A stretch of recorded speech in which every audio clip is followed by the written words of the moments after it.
ਤੇ ਸਦਾ ਪਿਆਰ ਦੀ ਛਾਪ ਵਿੱਚ ਬਖਦੇ ਰਹਿੰਦੇ ਨੇ। ਜਿਹੜੇ ਅਸਲ ਨਗੀਨੇ ਹੋਵਨ ਉਹ ਅਸਲ ਤੇ ਨਕਲ ਨੂੰ ਕੀ ਵੇਖਣ।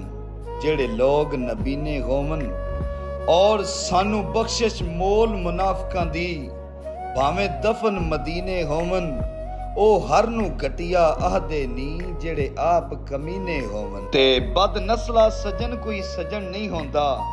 ਜ਼ਿੰਦਗੀ ਨੂੰ ਫਾ ਪੈ ਵੈਂਦੇ ਨੇ। ਭਾਵੇਂ ਲੱਖ ਭਰ ਛੱਡੀਏ ਬੇਨਸਲਿਆਂ ਤੇ ਨੁਕਸਾਨ ਸਟਾ ਪੈ ਵੈਂਦੇ ਨੇ। ਤੇ ਕੁੱਤੇ ਨਸਲੀ ਭੌਂਕਣ ਚੋਰਾਂ ਨੂੰ ਐਡੇ ਸਿਦਕ ਤਰਾ ਪੈ ਵੈਂਦੇ ਨੇ। ਬਦ ਨਸਲੇ ਵੇਖ ਕੇ ਗਿਰਜਾਂ ਨੂੰ ਰੱਸੀ ਕੱਟ ਕੇ ਰਾਹ ਪੈ ਵੈਂਦੇ ਨੇ।